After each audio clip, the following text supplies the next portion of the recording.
Autobiography of a योगी। एक योगी की आत्मकथा। परमहंस योगानंद। हिंदी ट्रांसलेशन। अध्याय 1। मेरे माता पिता एवं मेरा प्रारंभिक जीवन। उनकी खुशी का पारावार नहीं रहा जब उन्होंने तुम्हारे माता पिता को क्रिया योग पर आध्यात्मिक दीक्षा दी। उनके दर्शन के पश्चात तुम्हारे पिता और मैं एक घनिष्ठ गुरु भाई की तरह मित्र बन गए हैं। तुम्हारे जन्म पर लहड़ी महाशय ने विशेष रुचि दिखाई। निश्चय ही तुम्हारा जीवन उनके जीवन के साथ जुड़ा हुआ होगा। गुरु का आशीर्वाद कभी निष्फल नहीं होता। मेरे जन्म के कुछ समय बाद ही लहड़ी महाशय ने संसार से विदा ले ली। उनकी फोटो अलंकृत फ्रेम में सजी हुई उस हर शहर के पूजा घर में टंगती जहाँ भी मेरे पिताजी का स्थानांतरण होता। लगभग हर रोज सुबह और शाम मैं और मेरी माँ उस दिव्य स्थल के सामने ध्यान लगाकर बैठते थे और चंदन लेप में डूबे फूलों को उन्हें अर्पित करते। धूप और अगरबत्ती के साथ हम संयुक्त रूप से भक्ति और दिव्य शक्ति की पूजा करते थे। हमने अपनी भक्ति की पूर्ण अभिव्यक्ति लहड़ी महाशय में पाई। उनके चित्र का मेरे जीवन पर अभूतपूर्व प्रभाव पड़ा। जैसे जैसे मैं बड़ा होता गया, गुरु पर मेरी श्रद्धा बढ़ती गई। ध्यानावस्था में होकर मैं अक्सर उस छोटे से फोटो फ्रेम में से उनकी तस्वीर को निकलते और उन्हें जीवित अवस्था में देखता। जब मैं उनके ज्योतिर्मय चरणों को स्पर्श करने का प्रयास करता तो वह पुनः चित्र में परिवर्तित हो जाते। जब मैंने बाल्यावस्था से किशोर अवस्था में प्रवेश किया तब मैंने ध्यान में लहड़ी महाशय को छोटे से फ्रेम में जकड़ी छोटी सी छवि को जीवित रूप में अपने सामने देखा। अपनी परीक्षा और उलझन के क्षणों में मैं अपने अंदर उनका सांत्वना भरा मार्गदर्शन पाता। शुरुआत में उनके साकार रूप में न होने से मैं बहुत दुखी होता था। जैसे जैसे मुझे उनकी गुप्त शक्ति का आभास हुआ, मैंने दुखी होना बंद कर दिया। अपने उन शिष्यों को जो उनके दर्शन के लिए ललायत रहते, उन्हें वे अक्सर लिखते हैं कि क्यों तुम मुझे अस्थि मास में देखना चाहते हो, जबकि मैं हमेशा कूटस्थ दिव्य दृष्टि के द्वारा तुम्हारे पास ही होता हूँ। 8 वर्ष की उम्र में मुझे लहड़ी महाशय की फोटो के द्वारा चमत्कारिक स्वास्थ्य लाभ हुआ। उस अनुभव ने उनके प्रति मेरा प्रेम और सुदृढ़ कर दिया। जब मैं बंगाल में इच्छापुर में अपने पुश्तैनी घर पर रह रहा था तब मुझे हैजा हो गया था और मेरे बचने की कोई उम्मीद नहीं थी। डॉक्टर भी कुछ भी ना करने में असमर्थ थे। मेरी माँ मेरे सिरहाने पर बैठी हुई थी। उन्होंने मुझे ऊपर टंगी लहड़ी महाशय की फोटो को देखने का इशारा किया। मन ही मन उन्हें प्रणाम करो। उन्हें पता था मेरे अंदर हाथ जोड़ने की ताकत भी नहीं रह गई थी। यदि तुम वाकई में अपनी शक्ति और उनके आगे नतमस्तक होंगे तो तुम्हें जीवन दान मिलेगा। मैं उनके चित्र को एकटक देखने लगा। मैंने वहाँ चौंधियाने वाला प्रकाश अपने शरीर और कमरे को ढकते हुए देखा। मेरे अंदर की मिचल्लाहट और अनियंत्रित लक्षण गायब हो गए। मैं ठीक हो रहा था। उसी क्षण मेरे अंदर शक्ति का संचालन हुआ और अपनी माँ की उनके गुरु पर अपार श्रद्धा का कायल हो गया। मैंने उनकी कृतज्ञता के लिए अपनी माँ के चरण स्पर्श किए। माँ बार बार उस छोटी सी तस्वीर पर माथा टेक कर कृतज्ञता प्रकट कर रही थी।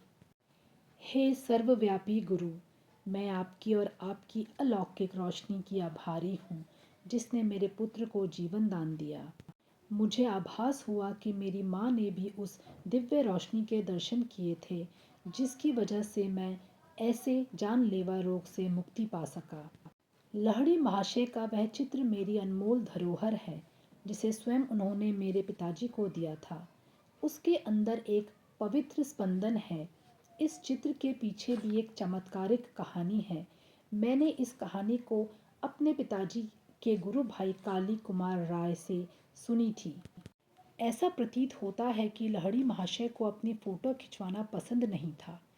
इतने विरोध के बाद भी एक सामूहिक फोटो उनकी और उनके भक्तों के साथ खींची, जिसमें काली कुमार राय भी थे।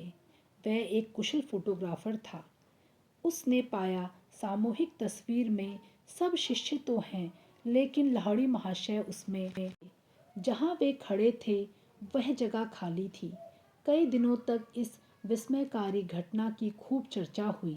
एक छात्र गंगाधर बाबू, जो एक अच्छा फोटोग्राफर भी था, उसने डींगे मारी कि लाहिड़ी महाशय की फोटो अवश्य खींचूंगा, चाहे जो हो जाए।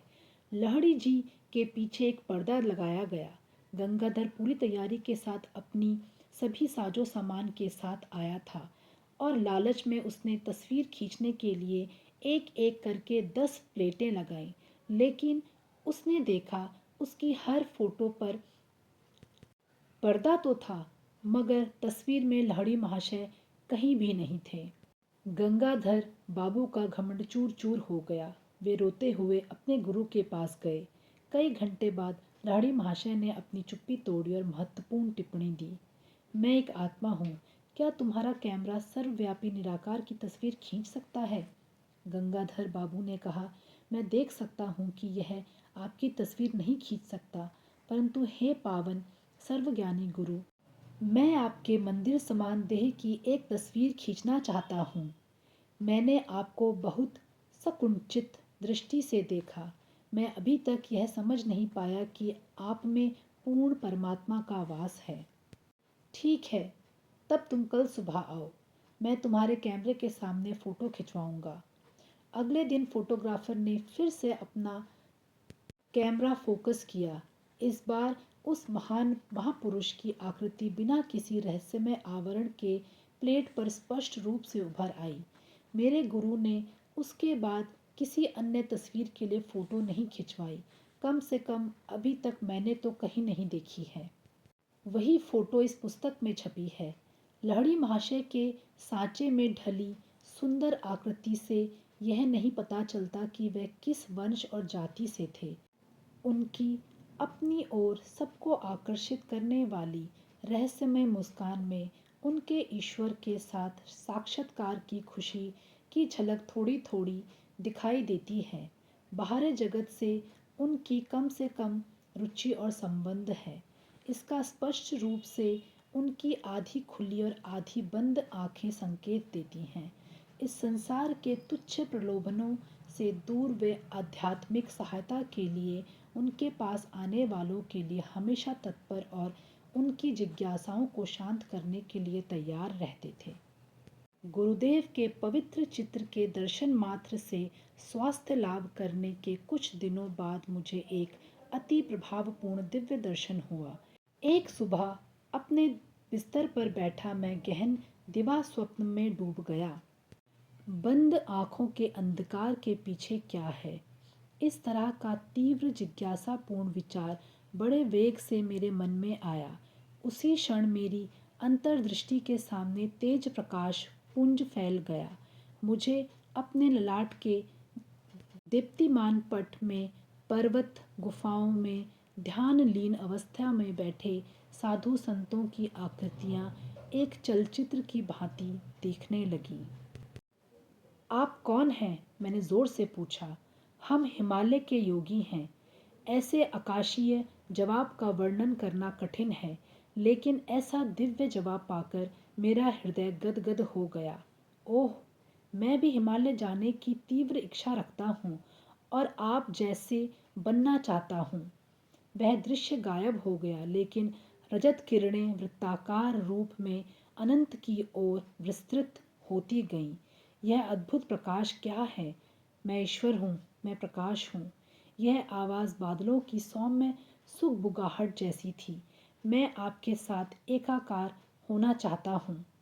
यद्यपि वह दिव्य आनंद कम होता गया, पर उसके द्वारा ब्रह्म की स्थायी खोज की विरासत प्राप्त करने में सफल रहा। ईश्वर शाश्वत और नित्य नवीन आनंद देने वाला है। यह स्मृति मेरे हृदय पटल पर लंबे समय तक बनी रही।